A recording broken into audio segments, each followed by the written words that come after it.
من الشيطان الرجيم. أعوذ بالله من همزات الشياطين. أعوذ بالله من أن يحضرون. أعوذ بكلمات الله التامات من كل شيطان وهامة ومن كل عين لامة. بسم الله خير الأسماء في الأرض والسماء. الحمد لله.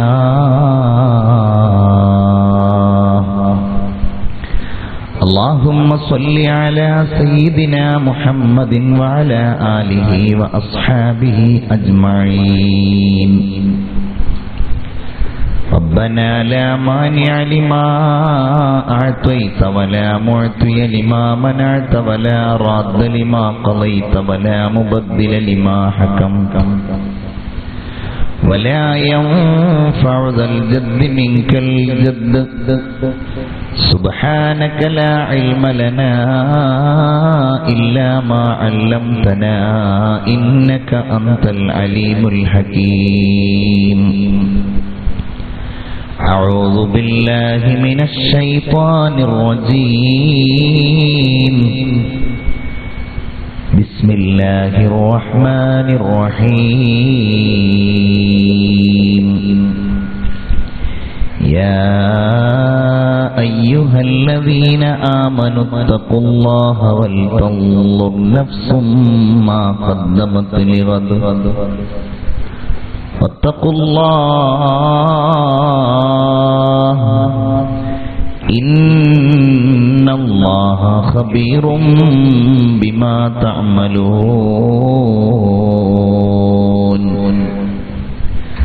ولا تكونوا كالذين نسوا الله فأنساهم أنفسهم أولئك هم الفاسقون. صدق الله العلي العظيم. يا من يجيب دعاء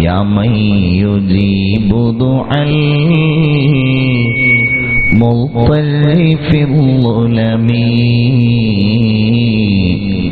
يا كاشف الضر والبلوى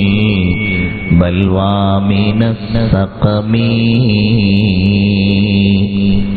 قد نام وفدك حول البيت وانتبهوا وأنت يا حي يا قيوم لم تنمي. أدعوك ربي حزينا هائما قلقا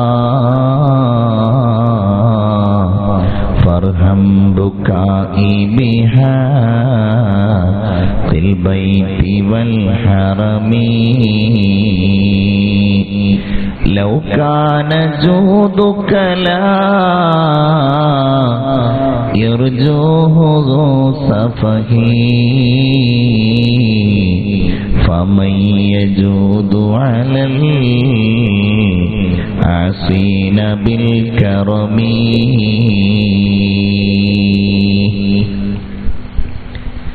उजाल जिसका है दो जहां में वो मेरे आका की रोशनी है. उजाल जिसका है दो जहां में वो मेरे आका की रोशनी है. उन्हें के कदमों के बरकतों से जिंदगी आज जिंदगी है.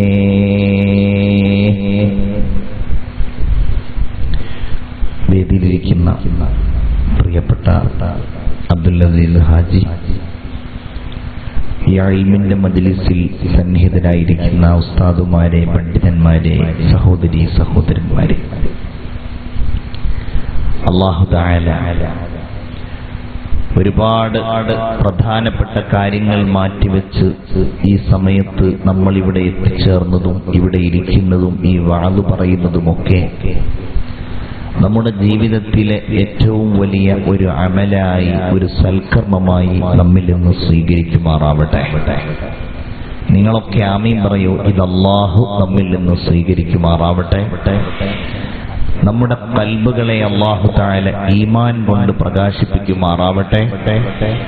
റഹ്മാനായ തമ്പുരാൻ നമ്മിൽ നിന്നും സംഭവിച്ച എല്ലാ ചെറുതും വലുതുമായ ദോഷങ്ങളും നമുക്ക് മാപ്പാക്കി തരുമാറാവട്ടെ.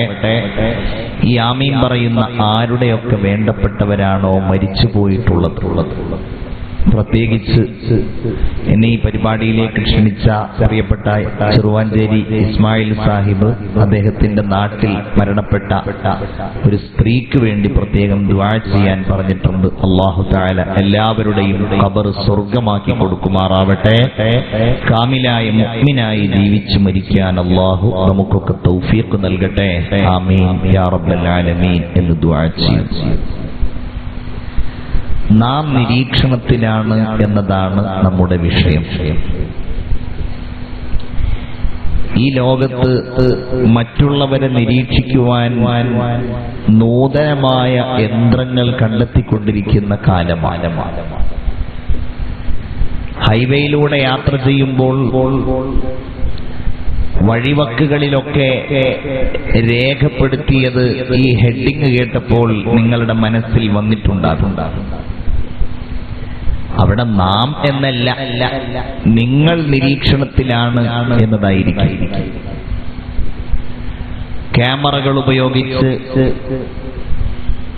വ്യത്യസ്തങ്ങളായ ഇടങ്ങളിൽ നാം നിരീക്ഷിക്കപ്പെടുന്നുണ്ട്. തലശ്ശേരിയിലെ ഒരു ഷോപ്പിൽ നാം സാധനങ്ങൾ വാങ്ങാൻ വേണ്ടി ചെന്നാൽ 5-6 ഇടങ്ങളിൽ ക്യാമറ വെച്ച് അത് മുഴുവൻ മുതലാളിയുടെ അതല്ലെങ്കിൽ മാനേജറുടെ മുമ്പിലുള്ള ആ കമ്പ്യൂട്ടറിന്റെ സ്ക്രീനിൽ തെളിയുന്നതൊക്കെ കൗതുകത്തോടെ നാം വീക്ഷിച്ചിട്ടുണ്ടാവും. വാഹനം അമിത വേഗതയിൽ പോയാൽ 400 രൂപയുടെ ഒരു മെമ്മോ ഒരാഴ്ചക്കുള്ളിൽ നമുക്ക് കിട്ടും. എന്തിനാണ് നമ്മെ നിരീക്ഷിക്കുന്നത് എന്ന ചോദ്യത്തിന്റെ ഉത്തരമാണ് നമ്മിൽ നിന്നുണ്ടാകുന്ന പിഴവുകൾ, അതിന് സ്വീകരിക്കുന്ന നടപടികൾ തെളിവു സഹിതമാവണം എന്നതാണ് അതിന്റെ ഒന്നാമത്തെ ലക്ഷ്യം. രണ്ടാമത്തേതാവട്ടെ, നിങ്ങളെ ഈ ക്യാമറയിൽ നിരീക്ഷിച്ചു കൊണ്ടിരിക്കുന്നത് കാരണത്താൽ നിങ്ങൾ ചെയ്യുവാൻ ഉദ്ദേശിക്കുന്ന നിയമലംഘനത്തിൽ നിന്ന് നിങ്ങൾ പിന്മാറണം. വഴിവക്കിലൊക്കെ ക്യാമറയുണ്ട്, വേഗതയിൽ പോവല്ലേ, നിങ്ങൾ പിടിക്കപ്പെടും, 400 രൂപ കൊടുക്കേണ്ടി വരും. ഇതൊരു മുന്നറിയിപ്പാണ്.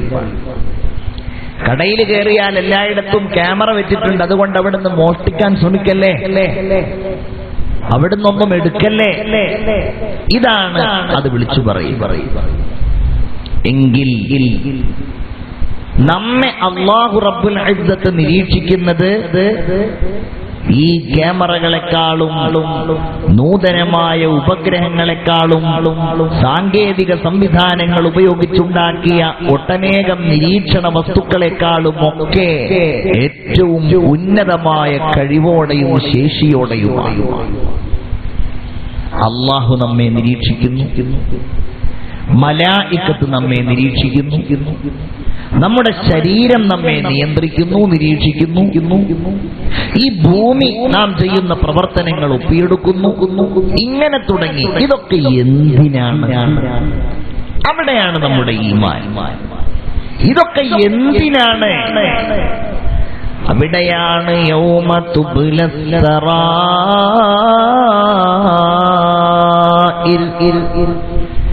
മനുഷ്യൻ രഹസ്യമായി ചെയ്ത എല്ലാ കാര്യങ്ങളും അല്ലാഹു തമ്പുരാന്റെ മുമ്പിൽ വെളിവാകുന്ന, അനാവൃതമാകുന്ന ഒരു ദിവസമുണ്ടല്ലോ. ആ ദിവസത്തിൽ നാഥനായ അല്ലാഹു നമ്മുടെ മുമ്പിൽ തെളിവ് ഹാജരാക്കുന്നത് ഈ നിരീക്ഷണ സംവിധാനങ്ങൾ ഉപയോഗിച്ചിട്ടായിരിക്കും. ഞാൻ ചെയ്തിട്ടില്ലെന്ന് പറയാൻ കഴിയില്ല, പറഞ്ഞിട്ടില്ലെന്ന് പറയാൻ കഴിയില്ല, എന്നിൽ നിന്നതുണ്ടായിട്ടില്ലെന്നോ ഞാനതറിഞ്ഞിട്ടില്ലെന്നോ ഞാൻ മറന്നുപോയെന്നോ പറഞ്ഞതുകൊണ്ടൊരു കാര്യവുമില്ല. അല്ലാഹു തആല നമ്മൾ അറിയാത്ത ഇടങ്ങളിലല്ല ക്യാമറ വെച്ചിട്ടുള്ളത്. അവൻ നമ്മെ നിരീക്ഷിക്കുന്നത് നമ്മൾ അറിയാതെയല്ല. അല്ലാഹു തആല വിശുദ്ധ ഖുർആനിലൂടെ ഹബീബായ റസൂലുള്ളാഹി സ്വല്ലല്ലാഹു അലൈഹി വസല്ലമ തങ്ങളുടെ പരിശുദ്ധമായ നാവിലൂടെ ഈ കാര്യം നമ്മെ നിരന്തരമായി അറിയിച്ചിരിക്കുകയാണ്. മഹ്ശർ വരാനുണ്ട്. അല്ലാഹ് ആരാണ്? മാലിക് യൗമിദ്ദീൻ, വിചാരണയുടെ ദിവസത്തിന്റെ പ്രതിഫല നാളിന്റെ ഉടമസ്ഥനാണ് അല്ലാഹു റബ്ബുൽ ഇസ്സത്ത്. അത് നമ്മെ അറിയിച്ചുകൊണ്ടേയിരിക്കുന്നുണ്ട്. അതുകൊണ്ട് നിങ്ങളത് പേടിക്കണേ. ഈമാൻ കുറഞ്ഞു പോയ കാലമാണല്ലോ. ഹൃദയത്തിന്റെ ഉള്ളിൽ നിന്ന്, മനസ്സിൽ നിന്ന് ഈമാനിന്റെ ശക്തി ഇങ്ങനെ കുറഞ്ഞു പോകുന്ന കാലഘട്ടമാണ്. ഈ സന്ദർഭത്തിൽ നമ്മൾ ആ വിശ്വാസത്തെയും റഹ്മാനായ തമ്പുരാനുമായി നമുക്കുള്ള ബന്ധത്തെയും ഒന്ന് ശക്തമാക്കേണ്ട സന്ദർഭങ്ങളാണ്. അല്ലാഹുവിന്റെ റസൂല് പറയുകയാണ്, മാ മിൻകും മിൻ അഹദിൻ ഇല്ലാ സയുകല്ലിമുഹു റബ്ബുഹു യൗമൽ ഖിയാമ. നിങ്ങളിൽ നിന്ന് ഒരാളുമില്ല തന്റെ രക്ഷിതാവായ അല്ലാഹുവുമായിട്ടവൻ സംസാരിച്ചിട്ടല്ലാതെ നേരിട്ടവൻ സംസാരിക്കും. അല്ലാഹു തആല അവനെ വിചാരണ ചെയ്യും. ഓരോ കാര്യങ്ങളും റബ്ബവന്റെ മുമ്പിൽ തെളിവായി സാധിക്കും. അല്ലാഹുവിന്റെ റസൂല് പറയാണ് സ്വല്ലല്ലാഹു അലൈഹി വസല്ലം, രക്ഷപ്പെടാൻ എന്തെങ്കിലും മാർഗമുണ്ടോ എന്ന് അന്വേഷിച്ച് ഈ ചോദ്യം ചെയ്യപ്പെടുന്ന മനുഷ്യൻ അവനവന്റെ വലതുഭാഗത്തേക്ക് നോക്കും. എനിക്ക് എന്തെങ്കിലും പിടിക്കാൻ എന്തെങ്കിലും ഉണ്ടോ?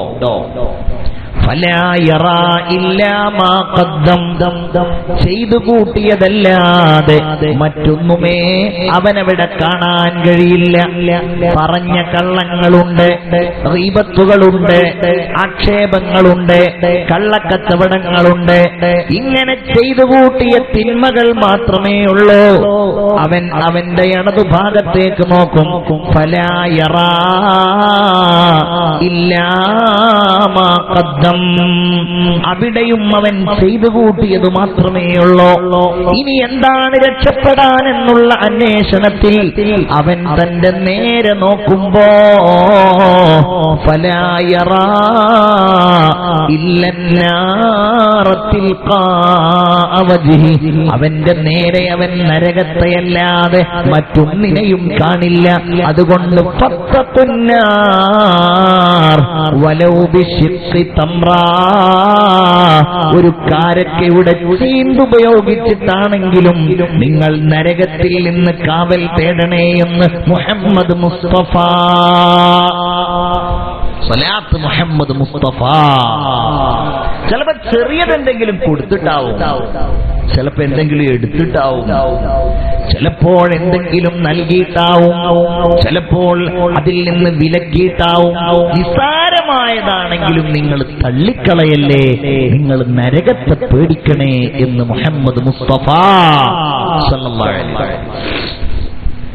ഈ ഒരു ദിവസത്തിന് വേണ്ടിയാണ് അല്ലാഹു റബ്ബുൽ ഇസ്സത്ത് നമ്മെ നിരീക്ഷിക്കുന്നത്. ഈ സംവിധാനങ്ങളെല്ലാം ഉപയോഗിച്ചു നമ്മളത് പേടിക്കണം. നമ്മുടെ ഖൽബിന്റെ ഉള്ളിൽ ഈ ഒരു വിചാരം ശക്തമായിട്ടുണ്ടാകണം. ഒന്ന് ചിന്തിച്ചു നോക്കൂ, ഇതുണ്ടോ മുഅ്മിനീങ്ങളെ? ഇല്ലാതെയാവുന്ന കാലഘട്ടമാണ്. മുഅ്മിനീങ്ങളുടെ എണ്ണം കുറയുന്ന കാലഘട്ടമാണ്. നല്ലവരോരോരുത്തരെ അല്ലാഹു തആല തിരിച്ചു വിളിക്കുന്ന സന്ദർഭങ്ങളാണ്. ഒരു ഹദീസിൽ കാണാമല്ലോ, 100 ആളുകൾ ഒരു ഇടത്ത് നിസ്കരിച്ചാൽ അതിൽ നിന്ന് ഒരാളുടെയും നിസ്കാരം അല്ലാഹു തആല സ്വീകരിക്കാത്ത അവസ്ഥയിൽ ഈമാൻ കുറഞ്ഞ കാലഘട്ടമുണ്ടാകും. 20 ആളുകൾ ഒരിടത്ത് ഒരുമിച്ച് കൂടിയാൽ ഒരു പൂർണ്ണ മുഅ്മിന് അവിടെ കിട്ടാത്ത ഒരു കാലമുണ്ടാകും. കൽ ഖാബിദി അലൽ ജംരി, അന്ന് ഈമാൻ അനുസരിച്ച് ജീവിക്കുന്നയാൾ കയ്യിൽ ഒരു ശക്തമായി പൊള്ളിക്കുന്ന ഒരു തീക്കനൽ മുറുകെ പിടിക്കുന്നത് പോലെയാണ് മുറുകെ പിടിക്കുക എന്ന് സൂചിപ്പിച്ച കാലഘട്ടമാണ്. പേടിയൊക്കെ എവിടെയോ പോയി. നമ്മൾ ഈ 4 ദിവസം വാള് കേട്ടിട്ട് ആ ഒരു തഖ്വയിലേക്ക്, ആ ഒരു ഖൗഫിലേക്ക് അങ്ങോട്ട് മടങ്ങണം. അങ്ങനെ മനസ്സിനൊരു സുഖവും ഒരു സമാധാനവും കണ്ടെത്താൻ നമുക്ക് കഴിയണം. നമ്മൾ ചിന്തിക്കുന്നുണ്ടോ, നമ്മൾ ചെയ്യുന്ന നല്ല കാര്യങ്ങളും നമ്മളിൽ നിന്നുണ്ടാകുന്ന അരുതായ്മകളും ഒരേപോലെ നിരീക്ഷിക്കുന്നവനാണ് അല്ലാഹു. വഴിവക്കിൽ ക്യാമറ വെച്ചിരിക്കുന്നവന് നമ്മൾ ചെയ്യുന്ന നന്മകൾ ആവശ്യമില്ല. നമ്മൾ ചെയ്യുന്ന നിയമ അനുസരണം അവർക്ക് ആവശ്യമില്ല.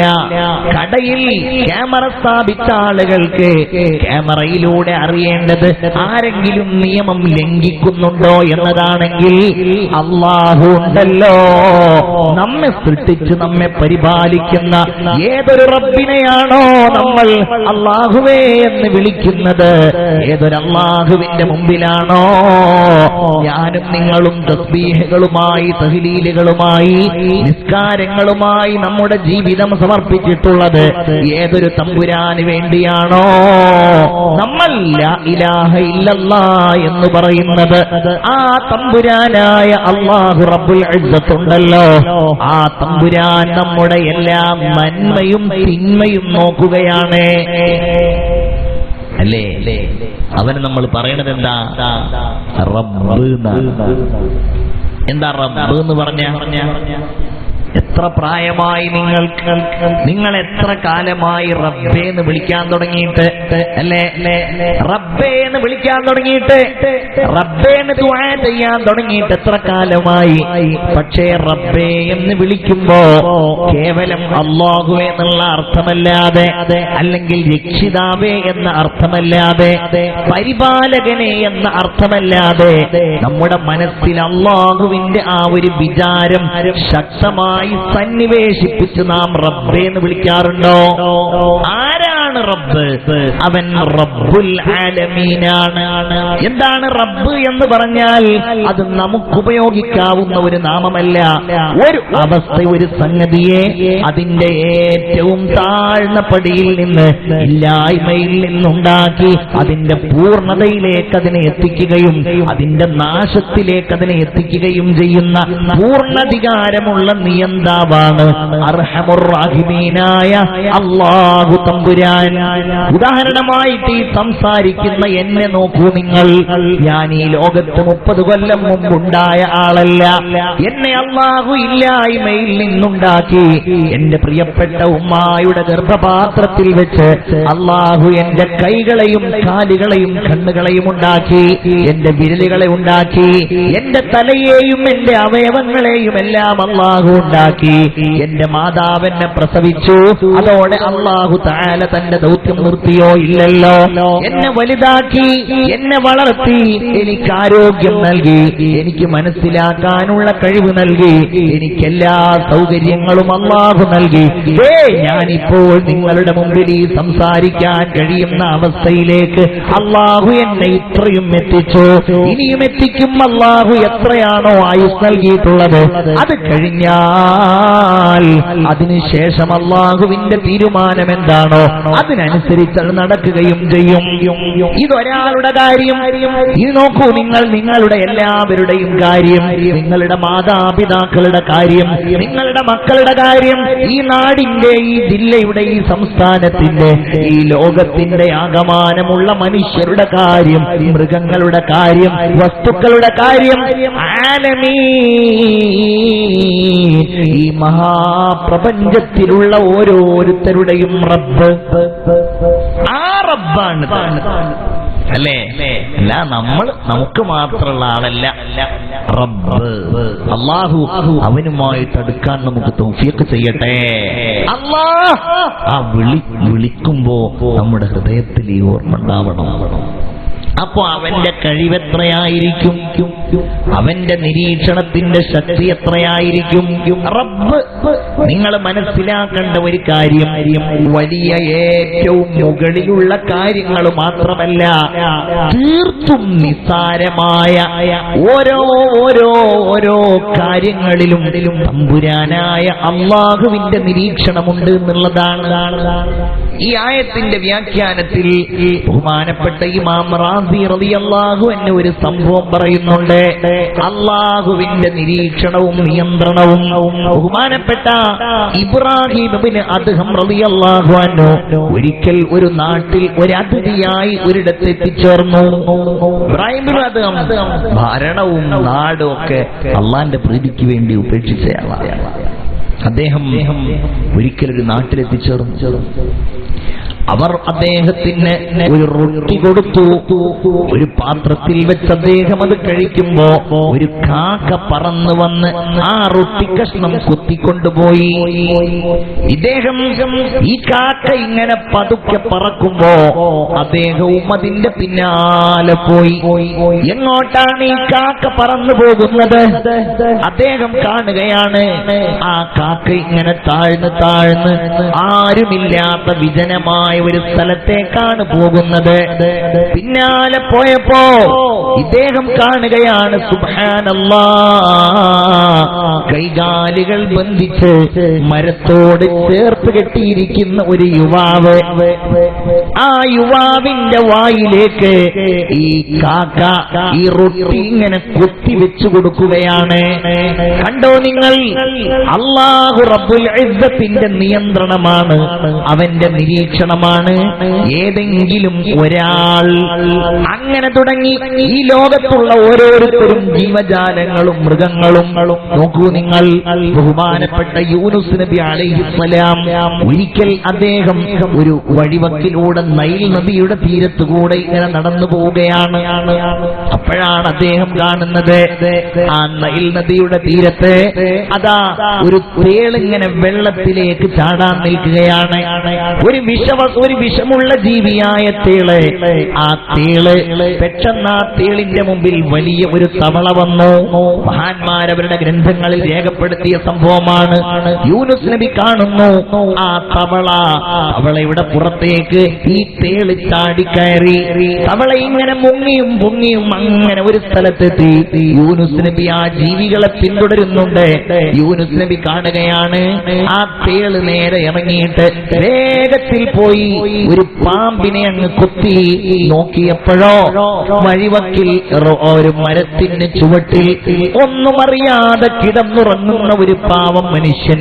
ആ മനുഷ്യനെ കൊത്താനോങ്ങുന്ന, ആ മനുഷ്യനെ സമീപിക്കാൻ ഒരുങ്ങുന്ന ഒരു പാമ്പിനെയാണ് ബഹുമാനപ്പെട്ട യൂനുസ് നബി കാണുന്നത്. ഈ തേള് കടിക്കുന്നത്. തിരിച്ചു പാമ്പ് തേളിനെയും കടിച്ചു. രണ്ടും അവിടെ വെച്ച് മരിച്ചുപോയി. ബഹുമാനപ്പെട്ട യൂനുസ് നബി അലൈഹിസ്സലാമിന് അല്ലാഹു തന്റെ കഴിവ് കാണിച്ചു കൊടുക്കുകയാണല്ലോ. കണ്ടോ നിങ്ങൾ, അവൻ റബ്ബാണ്. എല്ലാ ചെറിയതെന്ന് നാം കരുതുന്ന കാര്യങ്ങളും വലുതെന്ന് നാം കരുതുന്ന കാര്യങ്ങളും എല്ലാം റബ്ബിന്റെ നിയന്ത്രണത്തിലാണ്, നിരീക്ഷണത്തിലാണ്. ഇത് നമുക്കൊക്കെ ചെറിയ കാര്യമായിട്ട് തോന്നുന്നുവെങ്കിൽ ഒരു പാമ്പിന്റെയും തേളിന്റെയും ഒരു യുവാവിന്റെയും കഥ, ഒരു പക്ഷി, ഒരു കാക്ക ഒരു യുവാവിന് ഭക്ഷണം കൊടുക്കാൻ അല്ലാഹു ഏൽപ്പിച്ച കഥകൾ നമുക്കൊക്കെ അത് നിസ്സാരമായി തോന്നുകയാണെങ്കിൽ അവന്റെ ആ ഒരു തർബിയത്തുണ്ടല്ലോ. ഈ വിശാലമായ പ്രപഞ്ചം, ഈ ആകാശഭൂമികൾ ഓരോന്നും ഞാൻ പറയേണ്ടതില്ലല്ലോ. അങ്ങനെയുള്ള അല്ലാഹ് ഇന്ന റബ്ബക ലബിൽ മിർസാദ്, അവനെ നിരീക്ഷിച്ചുകൊണ്ടിരിക്കുകയാണ്. നമ്മളെപ്പോലെയല്ല. നിങ്ങൾ ചിന്തിച്ചു നോക്കൂ, അള്ളാഹ്ക്ക് നമ്മൾ പ്രധാനപ്പെട്ട അസ്മാഉൽ ഹുസ്നയിൽ 2 നാമങ്ങളുണ്ട്. ഒന്നെന്താണെന്നറിയോ? അസ്സമീഉ മറ്റൊന്ന് അൽ ബസീർ. ഹദ്ദാദൊക്കെ ചെല്ലുന്നവര് ചെല്ലാറുണ്ടല്ലോ, യാ സമീഉ യാ അലിയു യാ കബീറു യാ അലീമു യാ ഖദീറു യാ സമീഉ യാ ബസീറു യാ ലതീഫു യാ ഖബീർ. യാ സമീഉ യാ ബസീർ. ഭയങ്കര ഒരു അള്ളാന്റെ രണ്ട് വിശേഷണങ്ങളാണ്. എന്താ? യാ സമീഉ, എല്ലാം കേൾക്കുന്ന അല്ലാഹുവേ. അപ്പോഴെന്താ? മനുഷ്യൻ ഈ കേൾക്കുന്ന കഴിവില്ലേ? ഇല്ല. അള്ളാഹുവിനെ അപേക്ഷിച്ച് നോക്കുമ്പോൾ നമുക്കെന്ത് കേൾവിയാ ഉള്ളത്? അല്ലേ? 20,000 ആവർത്തിയുടെയും 20 ആവർത്തിയുടെയും ഇടയിലുള്ള സൗണ്ട് മാത്രമേ നമുക്ക് കേൾക്കാൻ കഴിയൂ. അതിനപ്പുറത്തേക്കുള്ളത് കേൾക്കാൻ കഴിയില്ല, അതിനിപ്പുറത്തേക്കുള്ളതും കേൾക്കാൻ കഴിയില്ല. ഇപ്പുറത്തുള്ളത് കേൾക്കാൻ കഴിയുന്ന ജീവികളുണ്ടല്ലോ. ഉദാഹരണമായി അതിൽപ്പെട്ട ഒരു ജീവിയാണ് സർപ്പം എന്ന് പറയുന്നത്. പാമ്പ് ഭൂമിയിലൂടെ നടക്കുമ്പോൾ നിങ്ങൾ വേണമെങ്കിൽ, എന്റെ ചെറുപ്പക്കാര് ഏറ്റവും വലിയ പാമ്പ് വിദഗ്ധനായ വാവാ സുരേഷ് എന്ന് പറഞ്ഞിട്ട് ഒരാളുണ്ട്. അദ്ദേഹം നമ്മുടെ ജോൺ ബ്രിട്ടാസുമായിട്ട് നടത്തിയ ഒരു അഭിമുഖമുണ്ട്. പാമ്പുമായി ബന്ധപ്പെട്ട ഏറെക്കുറെ അറിവുകളെല്ലാം അദ്ദേഹത്തിന്റെ ആ അഭിമുഖത്തിലുണ്ട്. നിങ്ങൾക്കത് യൂട്യൂബിൽ സെർച്ച് ചെയ്താൽ കിട്ടുന്നതാണ്. ഞാൻ സാന്ദർഭികമായിട്ട് പറഞ്ഞു എന്ന് മാത്രം. അദ്ദേഹം പറയുന്ന ഒരു കാര്യമാണ്, ഈ ഭൂമിയിലുള്ള ഏതനക്കങ്ങളും ചെറുതാണെങ്കിലും അത് തന്റെ ശരീരം കൊണ്ട് മനസ്സിലാക്കുവാനുള്ള കഴിവ് പാമ്പിനുണ്ട് എന്നാ പറയുന്നത്. ഞാൻ ഉദാഹരണം പറയുന്നു. ചെറിയ സബ്ശക്തി, ചെറിയ ശബ്ദങ്ങൾ പാമ്പിന് കേൾക്കാൻ കഴിയുന്നു. വലിയ ശബ്ദങ്ങളാകട്ടെ ചെറിയ ചില ജീവികൾക്ക് കേൾക്കാൻ കഴിയുന്നു. ഉദാഹരണമാണ് വവ്വാലുകളുടെ ശബ്ദം നമ്മൾ കേൾക്കാറില്ല. രാത്രികാലങ്ങളിൽ കണ്ണില്ലാത്ത വവ്വാല് പറക്കുമ്പോ ഒരു വലിയ ശബ്ദം അത് പുറപ്പെടുവിക്കുമെത്രേ. അതിന്റെ എതിർഭാഗത്തുള്ള മരങ്ങളോ മറ്റോ ഉണ്ടെങ്കിൽ ആ ശബ്ദം പ്രതിധ്വനിച്ച് അതിന് കേൾക്കാനുള്ള കഴിവ് അതിനുണ്ടത്രേ. മനുഷ്യന് ആ കഴിവില്ല. അതിനപ്പുറത്തേക്കുള്ള ശബ്ദമെങ്ങാനും മനുഷ്യൻ കേട്ടാൽ അതോടെ അവന്റെ നാശമായിരിക്കും. ഇത് ഖുർആനിലുള്ളതാണ്. പല സമുദായങ്ങളെയും അല്ലാഹു തആല നശിപ്പിക്കൽ എങ്ങനാ? പെട്ടെന്ന് ജിബ്രീൽ അലൈഹിസ്സലാത്തു വസ്സലാം ഒരു സ്വൈഹത്ത്. ഖിയാമത്ത് നാളിന് എങ്ങനെയാണ്? മയംറുന ഇല്ലാ സ്വൈഹതൻ വാഹിദ തഖുദുഹും വഹും യഖിസ്മൂൻ. പരസ്പരം തർക്കിച്ചു കൊണ്ടിരിക്കുന്ന സന്ദർഭത്തിൽ ഒരു ഘോരമായ അട്ടഹാസം, വലിയ ശബ്ദം കേൾക്കാൻ കഴിയില്ല. നോക്കൂ നിങ്ങൾ, അല്ലാഹുവിന്റെ റസൂൽ സല്ലല്ലാഹു അലൈഹി വസല്ലമ തങ്ങൾ പറഞ്ഞ ഒരു ഉദാഹരണം ഞാൻ പറയാം. അല്ലാഹു നമുക്കൊക്കെ ഈമാൻ നൽകട്ടെ. നമ്മൾ ഉറക്കാമീൻ പറയാം, അല്ലാഹു ഈമാൻ നൽകട്ടെ. ഈ മരിച്ചു പോയതിന് ശേഷം മനുഷ്യരുണ്ടാക്കുന്ന ശബ്ദങ്ങൾ നമ്മൾ കേൾക്കൂല. എന്നാ ഒരു ശബ്ദം ഉണ്ടാക്കുന്നുണ്ടോ? ഉണ്ടാക്കുന്നുണ്ട്. ഖബറിന്റെ സമീപത്ത് റസൂലുള്ളാഹി നിൽക്കുമ്പോ അവിടുന്ന് തന്റെ അനുയായികളോട് പറഞ്ഞ ഒരു കാര്യമാണ്, ഈ ഖബറിലുള്ള ആളുകൾ ശിക്ഷിക്കപ്പെടുന്നുണ്ട്. നിങ്ങൾ മരിച്ചു പോവും എന്ന് ഞാൻ പേടിച്ചില്ലായിരുന്നുവെങ്കിൽ നിങ്ങൾക്ക് ഈ ശബ്ദം ഞാൻ കേൾപ്പിച്ചു തരുമായിരുന്നു. ശഫീഉനാ റസൂലുള്ളാഹി. ഈ ശബ്ദം നിങ്ങളെ കേൾപ്പിച്ചാൽ നിങ്ങൾ മരിച്ചു പോയേനെ അല്ലേ? 6 കാലുള്ള കട്ടിലേറ്റിയിട്ട് മനുഷ്യനെ മയ്യിത്ത് കട്ടിലേറ്റിയിട്ട് ജനങ്ങൾ തോളിൽ വെച്ച് കൊണ്ടുപോകുമ്പോൾ നല്ലയാളാണെങ്കിൽ ആ മയ്യിത്ത് വിളിച്ചു പറയുന്നു, ഖദ്ദിമോനി ഖദ്ദിമോനി, എന്നെ വേഗം കൊണ്ടുപോകൂ, എന്നെ വേഗം കൊണ്ടുപോകൂ. നല്ല മയ്യിത്തല്ല എങ്കില് ആ മയ്യിത്ത് പറയുകയാണ്, യാ വൈലഹാ ഐന തദ്ഹബൂന ബിഹാ, എങ്ങോട്ടാണ് നിങ്ങൾ എന്നെ കൊണ്ടുപോകുന്നത്? എന്റെ നാശമേ, എന്റെ കഷ്ടമേ. ഇനി പറയുന്നതാണ് പോയിന്റ്. അത് മനുഷ്യന് കേൾക്കാൻ കഴിയില്ല. യസ്മഉ സൗതഹാ കുല്ലു ശൈഇൻ ഇല്ലൽ ഇൻസാൻ. മനുഷ്യനല്ലാത്ത എല്ലാ ജീവജാലങ്ങളും ഈ ശബ്ദം കേൾക്കുന്നതാണ്. വലൗ സമിഅൽ ഇൻസാൻ, മനുഷ്യനെങ്ങാനും ഇത് കേട്ടാലോ അവൻ ബോധരഹിതനായി വീഴുന്നതാണെന്ന് സയ്യിദുനാ മുഹമ്മദ് മുസ്തഫ. കണ്ടു നിങ്ങള്, മനുഷ്യരായ നമ്മുടെ കേൾവി കുറവാണ്. അല്ലാഹു, ഞാൻ പറയണോ, അല്ല കേൾക്കാത്തത് എന്താണുള്ളത്? പടച്ചോന്റെ കേൾവി അല്ലേ? നമ്മളതിനെ കേൾവിന്ന് നമ്മൾ മനസ്സിലാക്കാൻ പറയാണ്. നമ്മുടെ കാഴ്ചയോ വളരെ കുറവാണ്, പരിധിയുണ്ടതിന്, പരിമിതി വളരെ കുറവാണ്. നമ്മൾ എത്ര വലിയ സംവിധാനം ഉപയോഗിച്ച് നോക്കിയാലും അതിനൊക്കെ തടസ്സങ്ങൾക്കപ്പുറത്തുള്ളത് കഴിയില്ല കാണാൻ, ദൂരങ്ങൾക്കപ്പുറത്തുള്ളത് കാണാൻ കഴിയില്ല. അന്ന് അങ്ങനെയൊന്നും അല്ലല്ലോ. ആ റബ്ബാണ് മുഅ്മിനേ, വലാകിയൻദുറു ഇലാ ഖുലൂബികും, അവനാണ് നിങ്ങളുടെ ഹൃദയത്തെ നോക്കുന്നത്. അവന് കണ്ണാടിയുടെ ആവശ്യമില്ല, അവന് ബൈനോക്കുലറിന്റെ ആവശ്യമില്ല. അവനാണ് നിങ്ങളുടെ വാരിയല്ലുകൾ കൊണ്ട് മൂടപ്പെട്ടിരിക്കുന്ന ഹൃദയത്തിന്റെ അന്തരംഗത്ത് എന്താണെന്ന് നോക്കുന്നത്. അല്ലാഹ് ഖൈറുൽ അസ്മാഇ ഫിൽ അർളി വസ്സമാ, ആകാശഭൂമികളിലെ ഉത്തമമായ നാമത്തിന്റെ ഉടമയായ അല്ലാഹു തമ്പുരാൻ. പടച്ചവനായ ഈമാൻ നമ്മുടെ ഖൽബിൽ വർദ്ധിപ്പിച്ചു തരട്ടെ. ചിന്തിച്ചു നോക്കൂ, ആ അള്ളാന്റെ കേൾവി നമുക്ക് കേൾക്കാൻ കഴിയാത്ത അള്ള കേൾക്കുന്ന.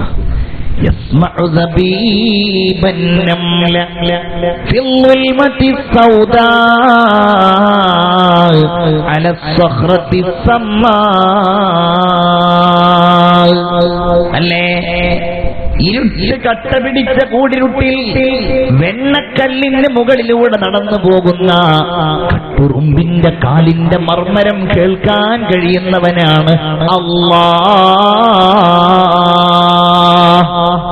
അല്ലേ, ആരും കേൾക്കുന്നില്ല എന്ന് കരുതി നമ്മൾ സ്വകാര്യം പറയല്ലേ, നമ്മൾ ഗീബത്ത് പറയല്ലേ, നമ്മൾ നമീമത്ത് പറയല്ലേ.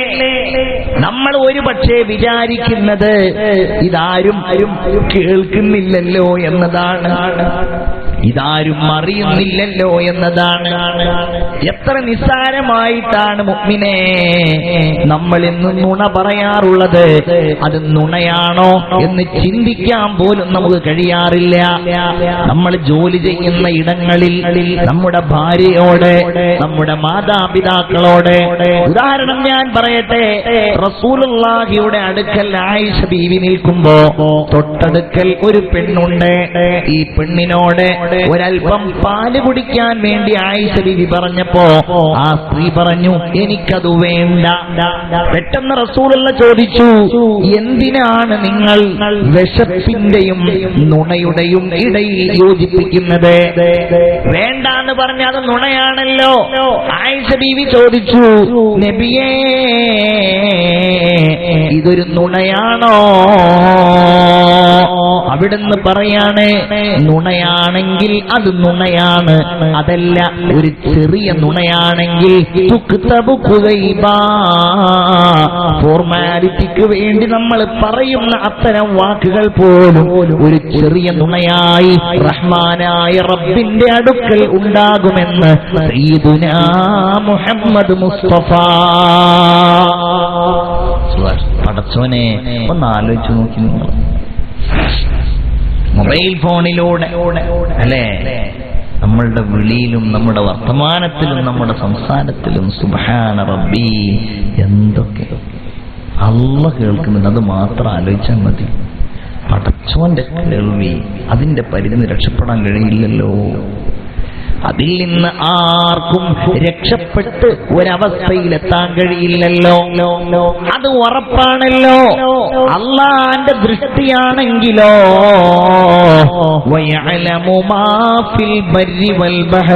കടലിലുള്ളത് അല്ലാഹുവിനറിയാം, കരയിലുള്ളതും അല്ലാഹുവിനറിയാം. നമുക്ക് എന്തറിയാം? നിന്റെ തലയുടെ മുടി എത്ര എണ്ണമുണ്ടറിയാൻ കഴിയോ? ഇല്ലല്ലോ.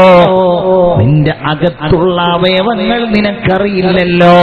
നിന്റെ കിഡ്നിയെ കുറിച്ച്, ഹോർമോണിനെ കുറിച്ച്, കോശങ്ങളെ കുറിച്ച് അറിയുമെങ്കിൽ പറ. അറിയില്ല. നമ്മൾ നിസ്സാരരാ, നമ്മൾ ഒരു കഴിവുമില്ലാത്തവരാ. എല്ലാ കഴിവിന്റെയും ഉടമയാരാണ്? മലിക്കുൽ മുലൂക്. ഈ എല്ലാ അധികാരികളുടെയും അധികാരിയായ അല്ലാഹുവേ, ഞങ്ങളുടെ ഈമാൻ, ഞങ്ങൾ പാവങ്ങളാണ്, നീ വർദ്ധിപ്പിച്ചു തരണേ റഹ്മാനേ. അല്ലേ? ചവിട്ടി നിൽക്കുന്ന ആ മണ്ണിന്റെ തരികൾ അറിയോ? ഇല്ല.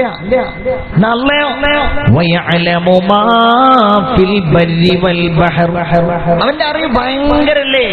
അല്ലേ? നമ്മൾ രുചിയോടെ ഒരു മാവിന്റെ ആ മാമ്പഴത്തിന്റെ ഉള്ളിലുള്ള ആ മാങ്ങായുടെ ആ അണ്ടി നമ്മൾ വളരെ നിസ്സാരമായി വലിച്ചെറിയുമ്പോൾ, അല്ലേ, ആ വിത്ത് ഒരു ഭൂമിയിൽ പോയിട്ടത് വീഴുമ്പോ സുബ്ഹാനല്ലാഹ്, പിന്നീട് വർഷങ്ങൾക്ക് ശേഷം നിറഫലവുമായി അത് മാവായി മാറുമ്പോ ആരാണ്? കടലിലുള്ളതും കരയിലുള്ളതും പടച്ചവൻ അറിയാമെന്ന് പറയുമ്പോ റബ്ബ് പറയാണ് എത്രത്തോളം എന്ന് വെച്ചാൽ ശ്രദ്ധിച്ചോളൂ, ചെവി തുറന്നോളൂ. നമ്മുടെ റബ്ബാരാൻ തസ്കുതു മിൻ വറഖത്തിൻ ഇല്ലാ യഅലമുഹാ. ഒരു ഇല കൊഴിയുന്നത് അല്ലാഹു അറിയുന്നുണ്ട്. അല്ലേ? ഒരു ഇല കൊഴിയുന്നത്, ഒരു മുടി കൊഴിയുന്നത്, ഒരു ശ്വാസം വലിക്കുന്നത് അല്ലാഹ് നീ അറിയുന്നുണ്ട്. വയഅലമു, അവൻ അറിയുന്നുണ്ട്. ഖായിനത്തുൽ അയുനി വമാ തുഖ്ഫിസ് സുദൂർ. എല്ലാം അല്ലാഹ് അറിയുന്നുണ്ട്. അല്ലേ? അവൻ സമീആണ്, അവൻ കേൾക്കുന്നവനാണ്, അവൻ കാണുന്നവനുമാണ്. അവന്റെ നിരീക്ഷണം അത് വളരെ വലുതാണ്. ഇവിടെ നമ്മൾ ശ്രദ്ധിക്കേണ്ട ഒരു കാര്യം ഞാൻ നേരത്തെ സൂചിപ്പിച്ചത്, നമ്മൾ ചെയ്യുന്ന എല്ലാ നല്ല കാര്യങ്ങളും നമ്മളുടെ അടുക്കൽ നിന്ന് വന്നു പോകുന്ന എല്ലാ തിന്മകളും രണ്ടും അല്ലാഹു കാണുന്നവനാണ്. അതുകൊണ്ട് എന്ത് ചെയ്യണം? നല്ല കാര്യങ്ങൾ അല്ലാഹുവിന് വേണ്ടി ചെയ്യാം. എങ്ങനെ? ഈ വഅള് നടത്തിയത്, ഇത് പ്രചരിപ്പിച്ചത്, ഇത് ഞാൻ പറയുന്നത്, ഇവിടെ സ്വതക്ക ചെയ്യുന്നത്, ഇതിന്റെ പ്രിയപ്പെട്ട കൊച്ചുകുട്ടികൾ, വളരെ ചെറുപ്പക്കാരായ പ്രവർത്തകന്മാർ ഇതിനു വേണ്ടി അധ്വാനിച്ചത് ഒക്കെ ആർക്ക്? ഒക്കെ അല്ലാഹ്, അവന്റെ ഇഷ്ടത്തിന്. അതല്ലാത്ത എന്തെങ്കിലും നിയത്തുണ്ടെങ്കിൽ അതൊക്കെ അങ്ങ് മായിച്ചിട്ട് അവിടെ അല്ലാഹ്. അതാണ് വിജയം, അതാ രക്ഷ. എല്ലാ നല്ല കാര്യങ്ങളും അല്ലെങ്കിലോ ആളുകൾ കാണാൻ എന്തെങ്കിലും പറയാ, എന്തെങ്കിലും ചെയ്യാ, അള്ളാന്റെ മുമ്പിലെത്തിയാൽ അതിന് യാതൊരു നേട്ടവും ഉണ്ടാവില്ല.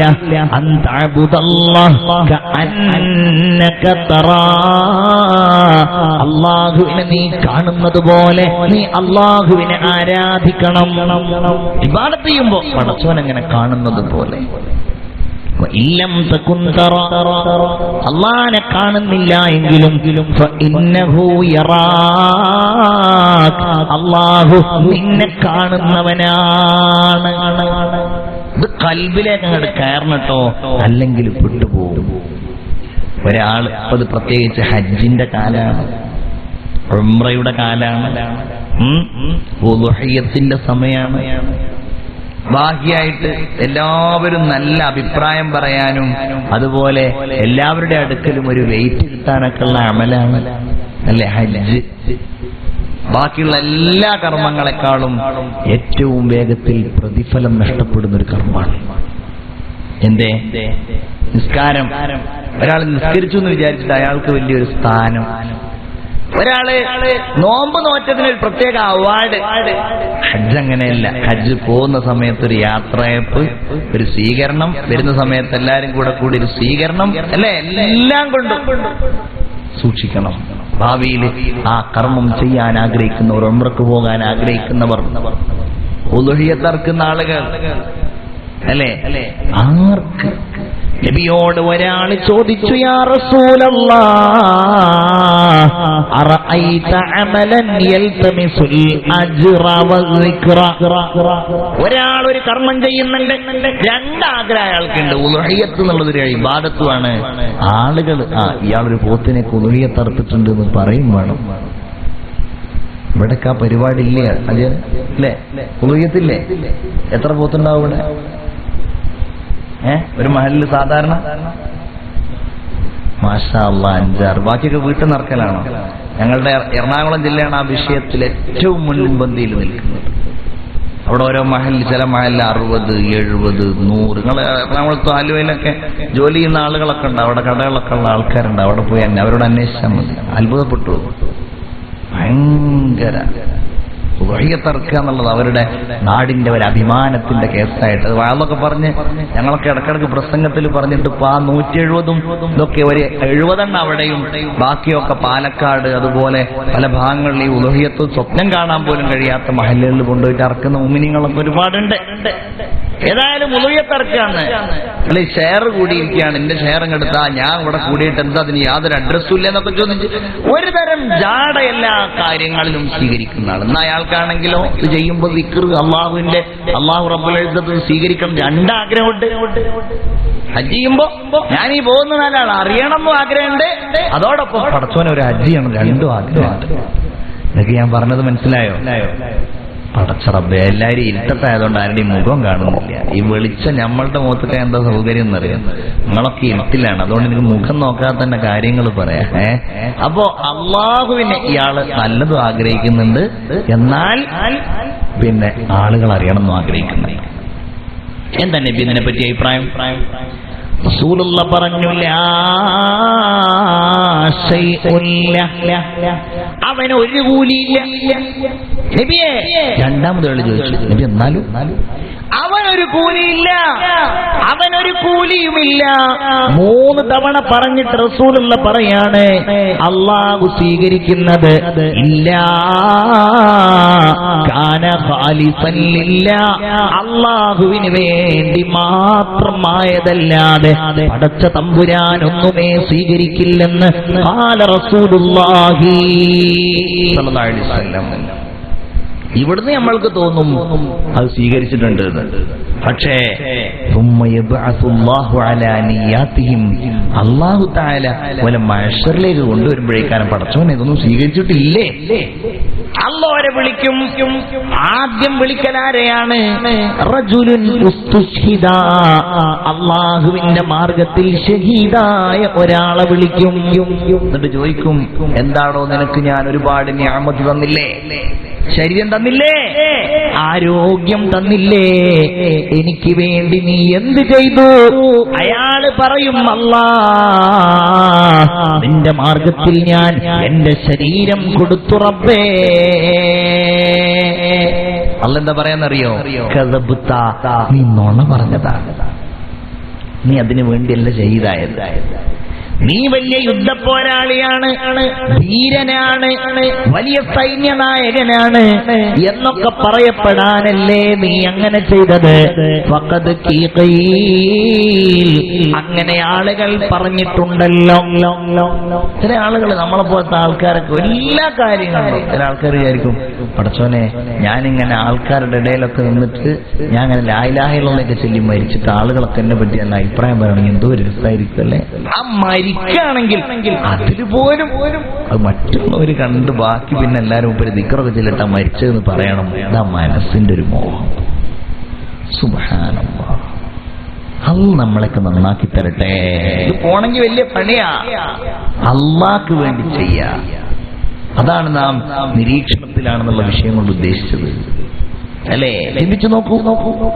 അയാള് പറയും, പടച്ചോനെ ഞാൻ ഷഹീദായി, നീ പറഞ്ഞ നുണയാണ്, നിന്നെ പറ്റി ഇങ്ങനെ പറയണമെന്നല്ലേ നീ ആഗ്രഹിച്ചിരുന്നത്, അത് കിട്ടി. അള്ളാഹുവിന്റെ മലക്കുകൾ അവനെ നരകത്തിലേക്ക് വലിച്ചെറിയും. രണ്ടാമതൊരാളെ കൊണ്ടുവരുന്നത് അയാൾ റജുലുൻ ആലിമുൻ, അയാൾ ആലിമാണ്, ഖുർആൻ അറിയുന്ന ആളാണ്. ഖുർആൻ പറയുകയും പ്രസംഗിക്കുകയും പഠിക്കുകയും പഠിപ്പിക്കുകയൊക്കെ ചെയ്തയാളാണ്. റഹ്മാൻ നമ്മളെയൊക്കെ കാക്കട്ടെ. അയാള് പറയും, അല്ലാഹ് ഈ ഇൽമു ഉപയോഗിച്ച് ഞാൻ ദീന് പഠിച്ചു റബ്ബേ, ഞാൻ പഠിപ്പിച്ചു, ഞാൻ ഖുർആൻ ഓതി. നീ കളവ് പറഞ്ഞതാണ്, നീ ഇന്ന കാര്യത്തിന് വേണ്ടിയല്ലേ നിന്റെ ലക്ഷ്യം, ആളുകൾ പറയാനല്ലേ, ആളുകൾക്കിടയിൽ സ്ഥാനമുണ്ടാകാനല്ലേ, അത് കിട്ടിക്കഴിഞ്ഞല്ലോ, ഇനി നിനക്ക് അതൊന്നുമില്ല, നീ പറഞ്ഞത് കള്ളമാണ്. നരകം.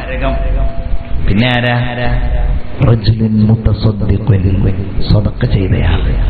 വാതിനൊക്കെ സംഘാടകർ നിയോഗിച്ചപ്പോ 5000 10,000 പരസ്യമായിട്ട് പറയണ്ടെന്നല്ല, മനസ്സിലുണ്ടായിരുന്നില്ല. മനസ്സിലുണ്ടാവാൻ പാടില്ല, പരസ്യമായി പറയുന്നതിനല്ല. പക്ഷെ ഇയാള് പറഞ്ഞത് ചോദിച്ചാ എങ്ങനെ കൊടുക്കാതിരിക്കുക അല്ലേ? എനിക്ക് തമാശ തോന്നിപ്പോവാറുണ്ട്. നമ്മളുടെ ഈ കൗമൊക്കെ ചിലപ്പോ എത്ര നിസ്സാരമായ കാര്യങ്ങളുടെ പേരിലായിരിക്കും ബഹളം കൂട്ടാന്നറിയാം അല്ലേ? പള്ളിയുടെ മദ്രസ 30 രൂപ ഉള്ളത് 40 രൂപ ആക്കിയതിന് ഭയങ്കര ബഹളം. ഇവിടുത്തെ കഥയൊന്നും അല്ല കേട്ടോ, ഞാൻ അന്വേഷിച്ചിട്ട് തന്നെയല്ല. മദ്രസയുടെ വരിസംഖ്യ എല്ലാ കാര്യത്തിലും ഒരു സ്വതക്കയാണത്. അത് മനസ്സിലാക്കൂല, ഇതൊരു ഫീസായിട്ടാ കാണുക. ഒരു സ്വതക്ക, അത്ര നിസ്സാരമായ ഒരു സംഗതിയുടെ പേരിൽ പോലും ബഹളം ഉണ്ടാക്കുന്ന കൗമ. മുതസദ്ദിഖ് കൊടുക്കണം എന്തിനാ? ആളുകൾ ഞാൻ ഇപ്പൊ 40 രൂപ വരിസംഖ്യ കൊടുത്തിട്ടില്ലെങ്കിൽ ആളുകൾ എന്താ പറയാ, കമ്മിറ്റിക്കാരെന്താ പറയാ, ആളുകൾ എന്നെ പറ്റി എന്താ വിചാരിക്കുക? പിടിച്ചോ. ഇയാള് പറയും, റബ്ബേ ഞാൻ കുറെ സദഖ കൊടുത്തു. നീ കൊടുത്തിട്ടില്ല, നീ കൊടുത്തത് നീ വലിയ മുതസദ്ദിഖാണ് എന്ന് പറയപ്പെടാൻ വേണ്ടിയാണ്, നീ സൽക്കാരപ്രിയനാണെന്ന് പറയപ്പെടാനാ, അതിനു വേണ്ടിയല്ലേ നീ കൊടുത്തത്. നിന്റെ ആഗ്രഹം നടന്നിട്ടുണ്ട്, നിന്നെ കുറിച്ച് ആളുകൾ അങ്ങനെ പറഞ്ഞിട്ടുണ്ട്, അതുകൊണ്ട് ഇവിടെ നിനക്ക് യാതൊരു പ്രതിഫലവുമില്ല എന്ന് അള്ളാഹു അവരെ വിചാരണ ചെയ്യുമ്പോൾ പ്രഖ്യാപിക്കുമെന്ന് ജീവിതത്തിൽ തന്റെ നാവൊരിക്കലും കള്ളം പറയാൻ വളച്ചിട്ടില്ലാത്ത ശഫീഉൽ വറാ മുഹമ്മദ് മുസ്തഫ സല്ലല്ലാഹു അലൈഹി വസല്ലം. അപ്പോൾ ഇബാദത്ത് ആർക്ക് വേണ്ടി ചെയ്യാം? അല്ലാഹുവിന് വേണ്ടി ചെയ്യാം അല്ലേ? ആളുകളുടെ ഇടയിൽ വെച്ച് ഇങ്ങനെ ചെയ്യും. ഒറ്റക്കായാൽ എല്ലാം നിഷിദ്ധമായ കാര്യം. തിഹാമ പർവ്വതത്തിന് സമാനമായി അമലുകളുമായി ചില ആളുകൾ ആഖിറത്തിൽ വരുന്നതാണ്. അവർ ജനങ്ങൾക്കിടയിലൂടെ നടക്കുമ്പോൾ ജനങ്ങൾ അവരെ അസൂയയോടുകൂടെ അങ്ങനെ നോക്കും, പടച്ചോനെ എന്തൊക്കെ അമലുകളാണ്. അങ്ങനെ അവർ റബ്ബിന്റെ അടുക്കലെത്തിയാൽ അവരുടെ അമലുകളെ മുഴുവൻ അല്ലാഹു തആല നിഷ്പ്രഭമാക്കി കളയും. ആരാണിവർ? ഏത് വിഭാഗമാണിവർ? നബി തിരുമേനി പറയുകയാണ്, ആളുകൾക്കിടയിൽ അമല് ചെയ്യുന്നവരും ഒറ്റക്കായാൽ അമല് ചെയ്യാതെ അല്ലാഹു ഹറാമാക്കിയ കാര്യങ്ങൾ ചെയ്യുന്നവരുമാണ് ഇങ്ങനെയുള്ള ആളുകളെന്ന് സയ്യിദുനാ മുഹമ്മദ് മുസ്തഫ വഅദ് ഉണ്ടാക്കിയത് കൊണ്ടായില്ല, പറഞ്ഞത് കൊണ്ടായില്ല, കേട്ടത് കൊണ്ടായില്ല, ആളുകൾക്കിടയിൽ അഭിപ്രായം നേടിയത് കൊണ്ട് മാത്രമായില്ല. ഹൃദയത്തിന്റെ ഉള്ളിൽ ഈമാനിന്റെ ശക്തി ഉണ്ടാകണം. പ്രിയപ്പെട്ട യുവാക്കളെ, സഹോദരിമാരെ, അതിലൂടെ അന്ത റബ്ബീ, നീ എന്റെ റബ്ബാണ്, വഅന അബ്ദുകല്ലഈഫ്, ഞാൻ നിന്റെ നിസ്സാരനായ അടിമയാണ്, നീ എന്തെന്നോട് കൽപ്പിച്ചാലും അത് ഞാൻ സ്വീകരിച്ചിരിക്കുന്നു റബ്ബേ, നിനക്ക് വേണ്ടി മാത്രമാണ് ഞാൻ എന്റെ അമലുകൾ ചെയ്യുന്നത്. അങ്ങനെ ചെയ്യാൻ കഴിയാം. നോക്കൂ, സയ്യിദുനാ അബൂബക്കർ സിദ്ദീഖ് റളിയല്ലാഹു അൻഹു ഭയങ്കര ആവേശമുള്ള ആളാ. എന്താ? കഷ്ടപ്പെട്ടുണ്ടാക്കുന്ന പണം മുഴുവൻ അള്ളാഹുവിന്റെ മാർഗത്തിൽ ധർമ്മം ചെയ്യുമായിരുന്നു. ഒരാളുടെയും വക്കാലത്ത് കിട്ടാൻ വേണ്ടിയല്ല, അഭിപ്രായം കിട്ടാൻ വേണ്ടിയിട്ടല്ല. പാവപ്പെട്ട അടിമകളെ മക്കയിൽ നിന്ന് സിദ്ദീഖുൽ അക്ബർ റളിയല്ലാഹു അൻഹു മോചിപ്പിക്കുമായിരുന്നു പണം കൊടുത്തിട്ട്. ആരെ അടക്കം? സയ്യിദുനാ ബിലാൽ റളിയല്ലാഹു അൻഹു അടക്കമുള്ള ആളുകൾ ഇങ്ങനെ പല കുപ്രചരണങ്ങളും. ഈ അടിമകളെ മോചിപ്പിക്കുന്നത് ആളുകൾക്കിടയിൽ ഒരു സ്ഥാനം കിട്ടാൻ വേണ്ടിയിട്ടാണ്, എല്ലാവരും നല്ല അഭിപ്രായം പറയാൻ വേണ്ടിയിട്ടാണ്, അല്ലെങ്കിൽ ഇവരുമായിട്ട് എന്തോ ഒരു കടപ്പാടുള്ളത് കൊണ്ടാണ് ഇത്യാദി കാര്യങ്ങൾ ഇങ്ങനെ പറഞ്ഞുകൊണ്ടിരിക്കുകയാണ്. സിദ്ദീഖുൽ അക്ബർ റളിയല്ലാഹു അൻഹുവിന്റെ മനസ്സറിയുന്ന ആളാരാ? അല്ലാഹ്. അതുകൊണ്ട് അല്ലാഹു അതിന് മറുപടി നൽകി. എന്താ പറഞ്ഞത്? വസയുജന്നബുഹൽ അത്ഖാ അല്ലദീ യുഅതി മാലഹു യതസക്ക വമാ ലിഅഹദിൻ ഇൻദഹു മിൻ നിഅമത്തിൻ തുജ്സാ ഇല്ലാ ഇബ്തിഗാ വജ്ഹി റബ്ബിഹിൽ അഅ്ലാ വലസൗഫ യർളാ.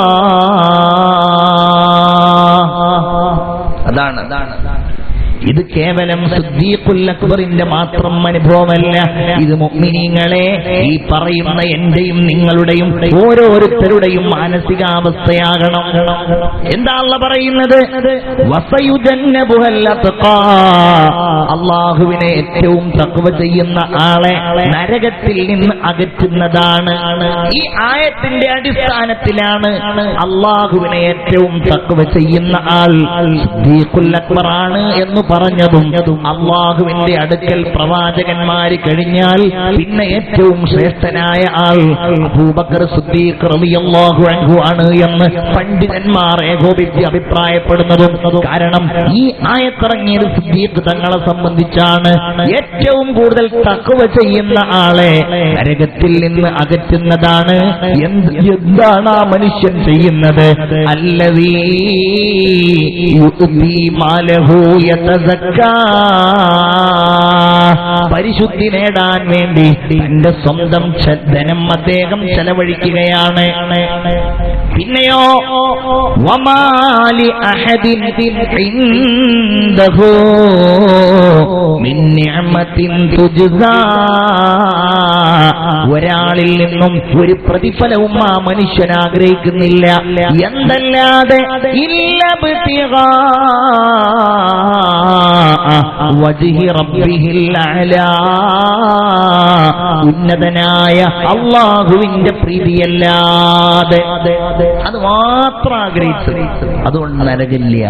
സയ്യിദുന അബൂബക്കർ സിദ്ദീഖ് റളിയല്ലാഹു അൻഹുവിനെ സംബന്ധിച്ച് അല്ലാഹു പറഞ്ഞു, മുഅ്മിനെ, നമുക്കൊക്കെ ഇങ്ങനെ ആവാൻ കഴിഞ്ഞാൽ, അല്ലാഹുവിന് വേണ്ടി മാത്രം നമ്മൾ ജീവിച്ചാൽ ഉറപ്പായിട്ട് രക്ഷപ്പെടും. അല്ലാഹു നമ്മളെ കൊണ്ട് സ്വർഗ്ഗത്തിൽ കൊണ്ടുപോകും. അല്ലേ? ഈ കാലത്തതിന് വലിയ പണിയാണ്, വലിയ ബുദ്ധിമുട്ടാണ്.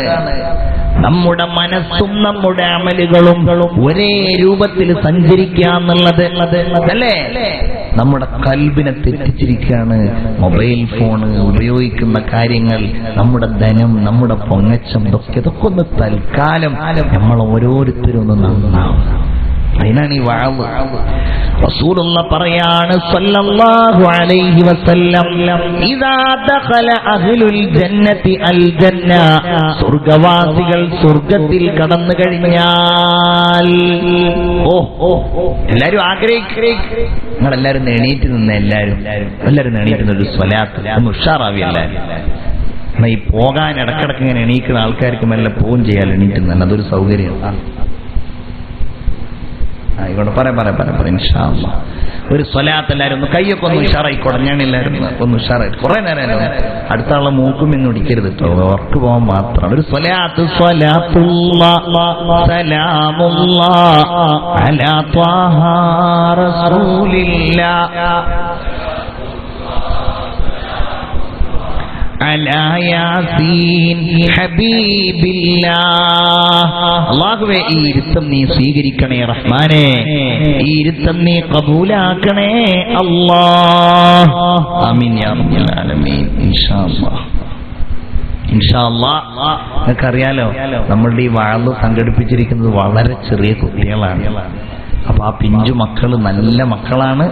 നിങ്ങളുടെ അടുക്കലേക്ക് വരുമ്പോ എല്ലാവരും നല്ല ഒരു സ്വതക്ക ഇൻഷാ അല്ലാഹ്, നല്ല ഒരു സ്വതക്ക ആ ബക്കറ്റിലിടണം. ഞാൻ ഈ പറഞ്ഞതുപോലെ എല്ലാവരും ആ ചെറിയ 10 അതുമല്ല 500 ഇടാൻ കഴിയുന്ന ആളുകൾ അതിട, 100 ഇടാൻ കഴിയുന്ന ആളുകൾ അതിട.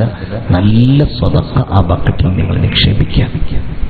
എല്ലാവരും ആമീൻ പറയും. അല്ലാഹുവേ, എന്ത് നിയത്തോടെയാണോ ഈ വഅദിന്റെ മജ്ലിസിൽ വെച്ച് ഈ സഹോദര സഹോദരിമാരതിൽ സ്വതക്ക ചെയ്യുന്നത്, ആ സ്വതക്കകൾ നീ സ്വീകരിക്കണേ റഹ്മാനേ. അവരുടെ മുറാദുകൾ നീ ഹാസിലാക്കണേ അല്ലാഹ്. ആമീൻ യാ റബ്ബൽ ആലമീൻ. മുഅ്മിനീങ്ങളെ, അപ്പൊ സ്വർഗവാസികൾ എന്താ പറഞ്ഞത്? സ്വർഗ വലിയ തൗഫീഖല്ലേ അത്, നമ്മളതല്ലേ ആഗ്രഹിക്കുന്നത്. ചിന്തിച്ചു നോക്കൂ. സാധാരണ ഒരാൾ കടന്നു ചെല്ലുമ്പോൾ ആ ചെല്ലുന്ന ആളാണ് സലാം പറയേണ്ടത്. ഞാനിപ്പോ ഇങ്ങോട്ട് വരികയാണെങ്കിൽ ഞാനാ സലാം പറയേണ്ടത്, അങ്ങനെയാണ് നിയമം. എന്നാൽ സ്വർഗത്തിൽ ചെല്ലാൻ അല്ലാഹു അവസരം നൽകിയാൽ സ്വർഗത്തിലേക്ക് ചെല്ലുന്നവരോട് സ്വർഗത്തിന്റെ സ്വീകാര്യകർത്താക്കളായ മലായികത്ത് സലാം പറയുമല്ലോ. സലാമുൻ അലൈക്കും തിബ്തും ഫദ്ഖുലൂഹാ ഖാലിദീൻ. നിങ്ങൾക്ക് അല്ലാഹുവിന്റെ രക്ഷയുണ്ടാകട്ടെ, നിങ്ങൾ ഈ സ്വർഗത്തിൽ ശാശ്വതരായി കഴിഞ്ഞു കൊള്ളുക എന്ന് ആ സ്വർഗത്തിന്റെ മാലാഖമാർ ഈ പരിശുദ്ധരായ സ്വർഗവാസികളോട് പറയുമെന്ന് ഖുർആൻ. അങ്ങനെ ഈ സ്വർഗത്തിൽ അങ്ങോട്ട് കിടക്കാൻ അവസരം കിട്ടിയാൽ എന്താ ഉണ്ടാവുക? അവർക്ക് പഴങ്ങൾ കിട്ടും.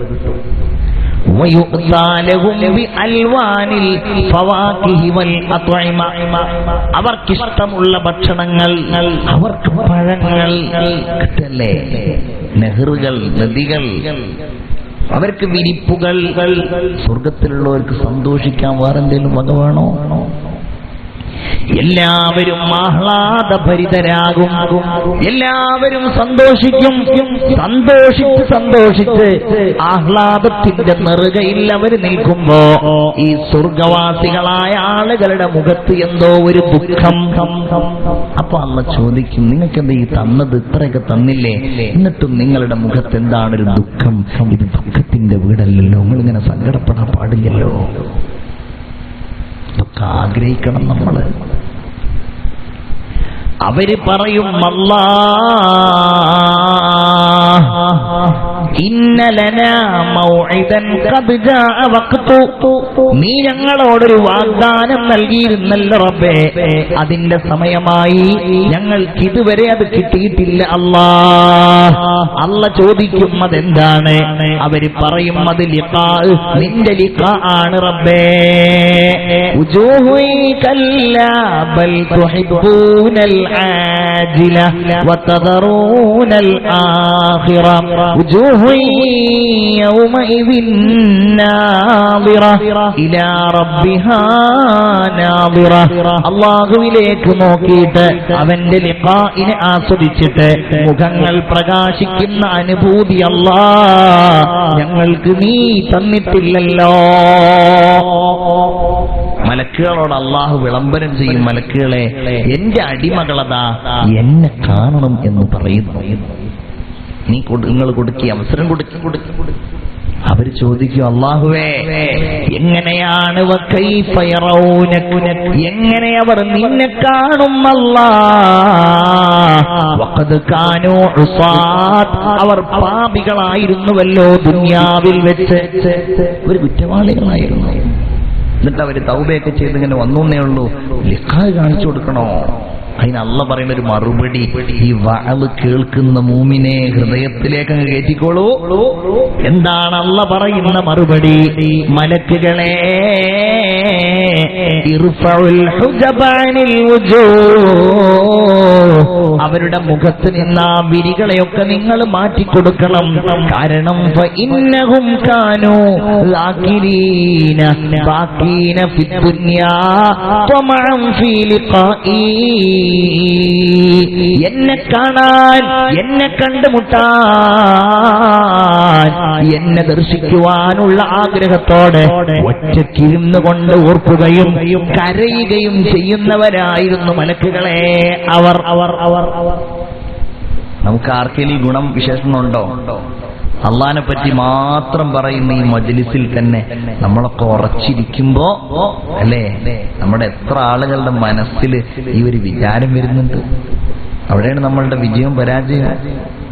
ചിന്തിച്ചു നോക്കൂ, അവിടെയാണത്.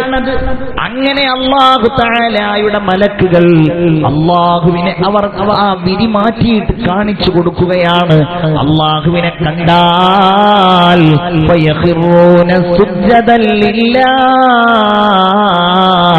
അല്ലാഹുവിന്റെ മുമ്പിൽ അവരെല്ലാവരും സുജൂദിലായി വീണുപോകുന്നതാണ്. മലക്കുകൾ പറയും, അവര് പറയും, അല്ലാഹു പറയും, നിങ്ങൾ എന്തിനായി സുജൂദ് ചെയ്യുന്നത്? ഇത് സുജൂദിന്റെ വീടല്ലല്ലോ, ബൽ ദാറുൽ കറാമ, ഇത് ആദരവിന്റെ വീടല്ലേ, നിങ്ങൾ എന്തിനാണ് ഇങ്ങനെ സുജൂദിൽ വീണത്? അവര് പറയും, റബ്ബേ ഞങ്ങൾ സന്തോഷം കൊണ്ടുണ്ടായതാണ്. അപ്പൊ അല്ലാഹു അവരോട് ചോദിക്കും, മനുഷ്യന്മാരെ നമുക്ക് സ്വർഗത്തിലായല്ലോ, ഞാൻ നിങ്ങളോടൊരു കാര്യം ചോദിക്കട്ടെ. എന്താ ചോദിക്കുക? അല്ലാഹു ചോദിക്കും, അല്ലയോ സ്വർഗവാസികളെ, ഫഖദ് റളീതു അൻകും, നിങ്ങളെയൊക്കെ എനിക്ക് വലിയ ഇഷ്ടമായി. നിങ്ങൾ സുബഹിക്ക് എഴുന്നേറ്റുവല്ലോ, നിങ്ങൾ നിസ്കരിച്ചുവല്ലോ, നിങ്ങൾ ഹജ്ജ് ചെയ്തല്ലോ, നിങ്ങൾ സ്വതക്ക ചെയ്തല്ലോ, നിങ്ങൾ ദീന് പ്രചരിപ്പിച്ചുവല്ലോ, നിങ്ങൾ ഒരുപാട് പ്രയാസങ്ങൾ സഹിച്ചുവല്ലോ, നിങ്ങൾ ക്ഷമിച്ചുവല്ലോ, എനിക്ക് നിങ്ങളെ വലിയ ഇഷ്ടമായി. ഫഹൽ റളീതും അന്നീ, നിങ്ങൾക്ക് എന്നെ ഇഷ്ടമായോ? പടച്ചോനെ, ഞങ്ങളെയൊക്കെ നീ പാവങ്ങളെ ഉൾപ്പെടുത്തണേ റബ്ബേ. അല്ലാഹു ചോദിക്കുകയാണ്, നിങ്ങൾക്ക് എന്നെ ഇഷ്ടായോ? അപ്പൊ മറുപടി പറയും സ്വർഗവാസികൾ, എന്ത്? എങ്ങനെ അല്ലാ ഞങ്ങൾ നിന്നെ തൃപ്തിപ്പെടാതിരിക്കും? ഞങ്ങൾക്ക് നിന്നെ എങ്ങനെ ഇഷ്ടമാകാതിരിക്കും അല്ലാ? കാരണം എന്താ?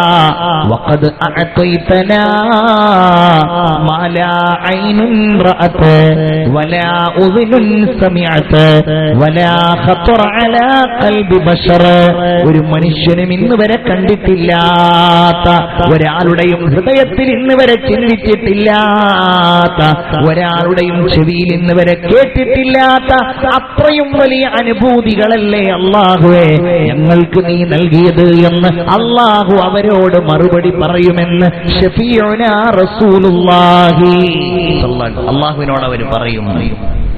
അതാണ് ഖുർആനിൽ പറഞ്ഞത്, ജന്നാതു അദ്ൻ തജ്രി മിൻ തഹ്തിഹൽ അൻഹാർ ഖാലിദീന ഫീഹാ അബദാ, അരുവികൾ ഒഴുകുന്ന സ്വർഗ്ഗം, ശാശ്വതമായ സ്വർഗ്ഗം, അതാർക്കുള്ളതാണ്?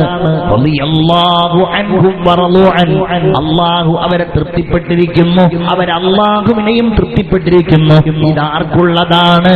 ദാലിക ലിമൻ ഖശിയ റബ്ബഹ്, അവർക്കുള്ളതാണ്. അള്ളാഹ്ക്ക് വേണ്ടി ചെയ്തവർക്കുള്ളതാണ്. അല്ലേ? നല്ല മനുഷ്യന്മാരെല്ലാം നല്ല കേട്ടോ, അള്ളാന്റെ വജഹിന് വേണ്ടി മാത്രം ചെയ്ത മഹാന്മാരല്ലേ ആലിമീങ്ങൾ. CH ഐദറൂസ് മുസ്ലിയാർ, കണ്ണിയത്ത് ഉസ്താദ്, ശംസുൽ ഉലമ, ജീവിച്ചിരിക്കുന്ന മഹാന്മാർ, ഇവരുടെയൊക്കെ അമലുകൾ അല്ലേ? നമ്മുടെ പള്ളി ഉണ്ടാക്കുന്നവർ, മദ്രസ ഉണ്ടാക്കുന്നവർ, ഇതുപോലെയുള്ള വഅദിലേക്ക് സ്വതക്ക ചെയ്യുന്നവർ, വേറെ ഭൗതികമായിട്ടൊരു ലക്ഷ്യമില്ല, ഉണ്ടാവരുത്. അല്ലാഹു തൗഫീഖ് നൽകട്ടെ. എന്റെ അടുക്കൽ പഠിക്കുന്ന ഒരു കുട്ടി, ആ കുട്ടിയുടെ ബാപ്പ അവൻ വരുന്നതിന്റെ മുമ്പേ, ഉമ്മ അവൻ വരുന്നതിന്റെ മുമ്പേ മരിച്ചു പോയിരുന്നു. ഉമ്മ, ബാപ്പ 2 കൊല്ലം മുമ്പ് മരിച്ചു. അവനെ ഒരു പെങ്ങളുണ്ട്. ഒരു ദിവസം അവന്റെ വീട്ടിൽ നിന്ന് ആരോ വിളിക്കുകയാണ്. അവന്റെ പെങ്ങൾക്ക് അതികഠിനമായ ബ്രെയിൻ ട്യൂമർ. ഞാൻ എന്റെ കൂടെ ഒരു ഉസ്താദും കൂടെ പോയി നോക്കി. എന്താ ബ്രെയിൻ ട്യൂമർ? തല മുഴുവൻ മുണ്ടനം ചെയ്ത് ഒന്നും മിണ്ടാൻ കഴിയാതെ ആ പാവപ്പെട്ട പെൺകുട്ടി ഇങ്ങനെ കിടക്കുകയാണ്. സുബ്ഹാനല്ലാഹ്, 1,30,000 ചില്ലാനം രൂപ അതുവരെയുള്ള ചികിത്സക്ക് തന്നെ ചെലവായിട്ടുണ്ട്. ഇനിയും ലക്ഷങ്ങൾ വേണം. നാട്ടുകാർ പിരിവിടുകയാണ്. കുടുംബത്തിൽ പെട്ട ചില ആളുകൾ സഹായിക്കാണ്. എന്താ ചെയ്യാ? നമ്മളാണെങ്കിൽ എന്താ ചെയ്യാ? 500 100 കൊടുത്ത് ഒഴിവാക്കുക. ഒരു ദിവസം അങ്ങനെ വന്ന് പിറ്റേ ദിവസമുണ്ട് അവന്റെ ക്ലാസ്സിൽ പഠിക്കുന്ന ഒരു കുട്ടിയുടെ ബാപ്പ എന്നെ വിളിക്കാം. അതെ, എന്റെ മോൻ എന്നെ വിളിച്ചിരുന്നു, ഇന്നാലിന്റെ വിഷയം എന്ന് പറഞ്ഞു. എന്ത് ചെയ്യാണ്ട്? ഞാൻ ചോദിച്ചു, എന്താണ് മോൻ പറഞ്ഞത്? ഇത്ര എന്താ പറഞ്ഞത്? അവൻ പറഞ്ഞത് എനിക്കൊരു 10,000 രൂപ വേണം അവന് കൊടുക്കാനെന്നാ പറഞ്ഞത്. ഞാൻ വിഷയങ്ങളൊക്കെ ഒന്നും കൂടെ പറഞ്ഞ് ഞങ്ങൾ പോയിരുന്നു. ഇന്നതാണ് അവസ്ഥ, വാപ്പല്ല ഉമ്മല്ല എല്ലാം കൂടെ പറഞ്ഞപ്പോ ആ പിതാവ് എന്നോട് പറയുകയാണ്, വലിയൊരു സംഖ്യ പറഞ്ഞിട്ട് എന്നോട് പറഞ്ഞു, അതായിക്കോട്ടെ, ആ സംഖ്യ 10,000 അല്ല, അതിന്റെ എത്രയോ ഇരട്ടി. എന്നിട്ട് പറഞ്ഞു, ആരും അറിയണ്ട, ആ കുട്ടിക്ക് എന്തെങ്കിലും ആവശ്യമുണ്ടെങ്കിൽ ഇനി എന്നോട് പറയാൻ പഠിക്കരുത്. ഇതാണ്. ഇതിപ്പോ ആ പൈസ വേറെ ഏതെങ്കിലും സംഘടനക്ക് കൊടുത്താൽ വേദിയിൽ കസേര കിട്ടും, നോട്ടീസിൽ പേര് വരും, പത്രത്തിൽ പേര് വരും, ഇതിനൊക്കെ ഉപയോഗിക്കാം. പക്ഷേ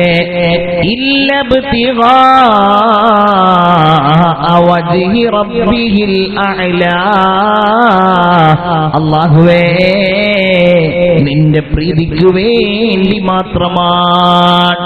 മുഅ്മിനീങ്ങളെ, നമ്മളൊക്കെ ഏത് അമല് ചെയ്യുമ്പോഴും എന്റെ സഹോദരിമാരെ, ഭർത്താവ് അറിഞ്ഞാൽ എന്ത് കരുതുമെന്ന് വിചാരിച്ചാവരുത്, മക്കളറിഞ്ഞാൽ എന്ത് കരുതുമെന്ന് വിചാരിച്ചാവരുത്, വേറെ ആരുടെയെങ്കിലും എന്തെങ്കിലും ചിന്തകൾക്കോ വിചാരങ്ങൾക്കോ ആവരുത്. എന്റെ പ്രിയപ്പെട്ട മുഅ്മിനീങ്ങൾ ചിന്തിക്കേണ്ട കാര്യമാണ്. പിന്നെ ആർക്ക് വേണ്ടിയാണ്? അല്ലാഹ്ക്ക് വേണ്ടിയല്ല എങ്കിൽ നിങ്ങൾ അറിഞ്ഞോ, ഇന്ന ഫീ ജഹന്നമ ലവാദിയ, നരകത്തിൽ ഒരു മലഞ്ചെരിവുണ്ട്. ആ മലഞ്ചെരിവ് എല്ലാ ദിവസവും അല്ലാഹുവിനോട് 400 തവണ പടച്ച തമ്പുരാനോട് കാവൽ തേടുകയാണ്. അതാർക്കുള്ളതാണ്? നബി പറയാണ്, ഒന്നാമതായിട്ട് അത് ഖുർആൻ പഠിച്ച് അത് ഭൗതിക സുഖങ്ങൾക്ക് ഉപയോഗിക്കുന്ന ആൾക്കുള്ളതാണ്. രണ്ടാമതായിട്ട് ആർക്കുള്ളതാണ്? സ്വതക്ക കൊടുത്തിട്ട് അതുകൊണ്ട് ഭൗതികമായ സൗകര്യങ്ങൾ ആഗ്രഹിക്കുന്നവർക്കുള്ളതാണ്. അല്ലേ? നമ്മളൊക്കെ പഴയ കാലം മുതൽ തന്നെ കേൾക്കാറുണ്ടല്ലോ, മനസ്സ് മുഴുവൻ അള്ളാഹ്ക്ക് വേണ്ടി സമർപ്പിച്ചിട്ട് കൊടുത്ത ഒരാളുടെ സംഭവം. അല്ലേ? നിങ്ങൾ കേട്ടിട്ടുണ്ടല്ലോ, ബഗ്ദാദിൽ ബഹുമാനപ്പെട്ട അബ്ദുല്ലാഹിൽ മുബാറക് റളിയല്ലാഹു അൻഹു ഒരിക്കൽ പറഞ്ഞു, ഞാൻ ഒരു ദിവസം ഹജ്ജിന് വേണ്ടി പോയി, ഹജ്ജ് കഴിഞ്ഞു, ഞാനിങ്ങനെ കിടന്നുറങ്ങുന്ന സമയത്ത് സ്വപ്നത്തിൽ ഞാൻ കാണുകയാണ്, 2 മലായികത്തുകൾ എന്റെ മുമ്പിൽ നിന്നിങ്ങനെ സംസാരിക്കുന്നു. ഒരു മലക്ക് മറ്റേ മലക്കിനോട് പറയാണ്, ഈ വർഷം ഇത്ര 1000 ആളുകൾ ഹജ്ജ് ചെയ്തു, അതിൽ നിന്ന് ഒരാളുടെയും ഹജ്ജ് അല്ലാഹു തആല സ്വീകരിച്ചിട്ടില്ല. എന്നാൽ ഒരാളുടെ ഹജ്ജ് കാരണം എല്ലാവരുടെയും ഹജ്ജിനെ അല്ലാഹു സ്വീകരിച്ചു. ആ ഒരാളാണെങ്കിൽ ഹജ്ജിന് വേണ്ടി വന്നിട്ടുമില്ല. അദ്ദേഹത്തിന്റെ പേര് മുവഫഖ് എന്നാണ്. അദ്ദേഹം ഡമസ്കസിലുള്ളയാളാണ്, ഇന്ന സ്ഥലത്തുള്ളയാളാണ്. ഇദ്ദേഹം ഞെട്ടി ഉണർന്നു. എന്താണ് ഞാൻ കേട്ടത്? സുബ്ഹാനല്ലാഹ്, ഈ വർഷം ഹജ്ജ് ചെയ്ത ഒരാളുടെയും ഹജ്ജ് സ്വീകരിക്കപ്പെട്ടിട്ടില്ല. എന്നാൽ സ്വീകരിക്കപ്പെട്ട ആളാണെങ്കിലോ അദ്ദേഹമാണെങ്കിൽ ഹജ്ജിന് വന്നിട്ടുമില്ല. എന്താണ് ഇതിന്റെ യാഥാർത്ഥ്യം? അദ്ദേഹം ഒരു വാഹനം സംഘടിപ്പിച്ചു. എന്നിട്ട് ആ വാഹനത്തിൽ അദ്ദേഹം ഈ പറഞ്ഞ ഡമസ്കസിലേക്ക് പോയി. ആളുകളെ കണ്ടു, ആളുകൾ അദ്ദേഹത്തെ സ്വീകരിച്ചു. അദ്ദേഹം ചോദിച്ചു, ഇവിടെ ഡമസ്കസിലെ മുവഫഖ് എന്ന് പേരുള്ള ആരെങ്കിലുമുണ്ടോ? ആളുകൾ പറഞ്ഞു, നിങ്ങൾ അന്വേഷിക്കാൻ മാത്രം സ്വാധീനമുള്ള ഒരു മുവഫഖ് ഒന്നും ഇവിടെയില്ല. അവസാനം ആരോ പറഞ്ഞു, ഈ ഡമസ്കസിന്റെ തെരുവിലെ ചെരുപ്പ് കുത്തിയായ മുവഫഖുണ്ട്. എന്നാ എനിക്ക് ആ വീടൊന്ന് കാണിച്ചു തരണം. പട്ടണത്തിന്റെ ഒരു പാർശ്വഭാഗത്തെ ഒരു ചെറ്റക്കൂര മുവഫഖ് എന്ന ഈ പ്രിയപ്പെട്ട മനുഷ്യന്റെ, ഈ പാവപ്പെട്ട മനുഷ്യന്റെ വീട് കാണിച്ചു കൊടുത്തു. ഇദ്ദേഹം ചെന്നു, വാതിലിൽ മുട്ടി. വാതിൽ തുറന്നപ്പോൾ ചോദിച്ചു, നിങ്ങളാണോ മുവഫഖ് എന്നയാൾ? അതെ. നിങ്ങൾ ഈ വർഷം ഹജ്ജിന് പോയിരുന്നോ? ഇല്ല, ഞാൻ പോയിരുന്നില്ല. ഞാൻ പോവാൻ വിചാരിച്ചിരുന്നു, പക്ഷേ എനിക്ക് പോവാൻ സാധിച്ചില്ല. ഇദ്ദേഹം പറഞ്ഞു, എന്നാൽ ഞാൻ ഇങ്ങനെ ഒരു സ്വപ്നം കണ്ടു. എന്തേ അല്ലാഹു തആല നിങ്ങൾക്ക് ഇത്രയധികം വലിയ കൂലി തരാനുള്ള കാരണം എന്താണെന്ന് നിങ്ങൾ എനിക്കൊന്ന് പറഞ്ഞു തരുമോ? മുവഫഖ് പറയാണ്, ഞാനിതാരോടും പറയാൻ വിചാരിച്ചതല്ല, എന്റെ ജീവിതത്തിലുണ്ടായ ഒരനുഭവമാണ്. നിങ്ങളിത് ചോദിച്ചത് കൊണ്ട് മാത്രം ഞാൻ പറയുകയാണ് എന്ന് പറഞ്ഞിട്ട് അദ്ദേഹം പറഞ്ഞു, ഒരുപാട് കാലമായി എനിക്ക് ഹജ്ജിന് പോകാൻ ആഗ്രഹമുണ്ടായിരുന്നു. അള്ളാഹുവിന് വേണ്ടി ഞാൻ ഒരുപാട് കാലം ഒരുപാട് കഷ്ടപ്പെട്ടുണ്ടാക്കുന്ന പണം ഇങ്ങനെ സ്വരൂപിച്ച് ഈ വർഷം ഹജ്ജിന് പോവുക എന്ന നിശ്ചയദാർഢ്യത്തോടെ ഞാൻ അതിനു വേണ്ടിയുള്ള എല്ലാ ഒരുക്കങ്ങളും നടത്തി. ഞാൻ പുറപ്പെടാൻ ഉദ്ദേശിക്കുന്നതിന്റെ തലേ ദിവസം എന്റെ ഭാര്യ ഗർഭിണിയാണ്. ഗർഭിണിയായ എന്റെ ഭാര്യക്ക് പോകുന്നതിന്റെ തലേ ദിവസം രാത്രിയിലെ പെട്ടെന്നവൾ പറഞ്ഞു, എനിക്ക് ഒരൽപ്പം മാംസം തരണം, എനിക്ക് കുറച്ച് ഇറച്ചി കഴിക്കാൻ ആഗ്രഹമുണ്ട്. എന്തേ നിനക്ക് ഇപ്പോഴൊരാഗ്രഹം? കണ്ടോ, അയലത്തെ വീട്ടിൽ നിന്ന് ഇറച്ചിയുടെ വാസന വരുന്നുണ്ട്, നല്ല വെന്ത ഇറച്ചിയുടെ മാംസത്തിന്റെ വാസന വരുന്നുണ്ട്. ഞാനിപ്പോ എവിടെ പോയി ഇറച്ചി വാങ്ങാനാ? നിങ്ങളൊരു പാത്രവുമായി ചെന്നിട്ട് അയൽവാസിയുടെ വീട്ടിൽ പോയിട്ട് ഒരൽപ്പം ഇറച്ചി വാങ്ങിക്കൊണ്ടുവരൂ എന്ന് എന്റെ ഭാര്യ എന്നോട് പറഞ്ഞു. ഞാൻ നാണിച്ചിട്ടാണെങ്കിലും പാത്രമെടുത്തു. അയൽ വീട്ടിൽ ഞാൻ ചെന്നു, വാതിലിൽ മുട്ടി. വാതിലിന്റെ പിറകിൽ നിന്ന് ചോദിച്ചു, ആരാണ്? ഞാൻ പറഞ്ഞു, നിങ്ങളുടെ അയൽവാസിയായ മുവഫഖാണ് ഞാൻ. എന്തേ മുവഫഖേ വന്നത്? എന്റെ ഭാര്യ ഗർഭിണിയാണ്, ഞാൻ നാളെ ഹജ്ജിന് പോവാണ്. അവൾക്ക് കുറച്ച് ഇറച്ചിയുടെ വാസന വന്നു. അവൾക്ക് കുറച്ച് ഇറച്ചി വേണം, നിങ്ങൾക്ക് തരാൻ കഴിയോ? ഈ പെണ്ണ് ഗദ്ഗദ കണ്ടയായി പറയുകയാണ്, മുവഫഖേ, ആ ഇറച്ചി നിങ്ങൾക്ക് തരാൻ കഴിയില്ല. എന്തുകൊണ്ടെന്നാൽ ആ വെന്തുകൊണ്ടിരിക്കുന്ന മാംസമുണ്ടല്ലോ, അത് ഞങ്ങൾക്ക്, ഈ വീട്ടിലുള്ള എനിക്കും എന്റെ കുഞ്ഞുങ്ങൾക്കും അത് അനുവദനീയമാണ്. നിങ്ങൾക്ക് അതൊരിക്കലും അനുവദനീയമല്ല. മുവഫഖ് അത്ഭുതത്തോടെ ചിന്തിക്കുകയാണ്, ഇതെന്തൊരു വിചിത്ര ന്യായമാണ്. തരാൻ കഴിയില്ലെങ്കിൽ അത് പറഞ്ഞാൽ പോരെ?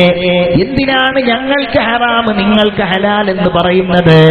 അതിങ്ങനെ പറഞ്ഞിങ്ങനെ ചിന്തിച്ചുകൊണ്ട് അദ്ദേഹം തിരിച്ചു നടക്കുമ്പോ ആ പെണ്ണ് വീണ്ടും അകത്തേക്ക് വിളിച്ചു. എന്നിട്ട് പറഞ്ഞു, മുവഫഖേ, നിങ്ങൾ തെറ്റിദ്ധരിക്കരുത്. എന്തേ ഞാൻ അങ്ങനെ പറഞ്ഞതെന്നറിയോ? കഴിഞ്ഞ ദിവസം എന്റെ ഭർത്താവ് മരിച്ചുപോയത് നിങ്ങൾക്കറിയാവുന്ന കാര്യമാണല്ലോ. അതേ, എനിക്കറിയാവുന്ന കാര്യമാണ്. അദ്ദേഹം മരിച്ചതിനു ശേഷം എന്റെ വീട്ടിൽ തീ പുകഞ്ഞിട്ടില്ല, അടുപ്പിൽ പുകഞ്ഞിട്ടില്ല, ഞങ്ങൾ ഭക്ഷണം കഴിക്കാറില്ല, ഇവിടെ ഒന്നുമില്ല. പറ്റാവുന്നിടത്തോളം ഞാൻ അവിടെ നിന്നും ഇവിടെ നിന്നൊക്കെ കടം വാങ്ങി ദിവസങ്ങളായി എന്റെ മക്കൾ